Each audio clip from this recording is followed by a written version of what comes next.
আমেলে বাসা গাড়িতে উঠে লাইছি, নিজে ঘর জায়গাতে চলে যেতে আছি। ঘরতে থেকে একটু বার হয়েছিলাম, ভাবছিলাম যে একটু ব্যামলামও চিল্লামও, ব্যামলানের একটু শুরু হয়েছিল, কিন্তু রেফারি এটা কিন্তু ভুল করলো। রেফারি ইচ্ছা করে ম্যাচটা জিতাই দিল। ফিফার টিম আফারা, ফিফার টিম এটা আজকে প্রমাণিত। পেনাল্টি পাইলো, এও কোনো কারণ ছাড়াই একটা পেনাল্টি দিল। কিন্তু আমরার বেলা যখন পেনাল্টি দিছে এটা কিন্তু ফিফার টিম হয় নাই, তখন কিন্তু রেফারির কোনো দোষ ছিল না, তখন রেফারি ইজি পেনাল্টি দিছে। আজকে পাউডারগুলো বাড়িয়ে শেষ করে লাইলাম, যেইভাবে হোক আর্জেন্টিনার ম্যাচটা ঠকাইতে হইব। কিন্তু এটা কোনো কথা হইলো? কি একটা কামব্যাক দিয়ে দিল, আমাদের ব্যামলানের মুখে একদম গোয়া মেরে দিল।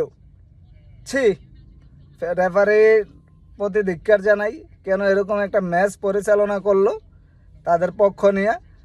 এটা আসলে কমিটির টিম, এছাড়া আর কোনো কথা নাই। আজকের ম্যাচটা একদম পুরাই জালিয়াতি হয়েছে, আমাদের ব্যামলানের জায়গাটা পর্যন্ত বন্ধ করে দিয়েছে। কত বড় কালপিট রেফারি!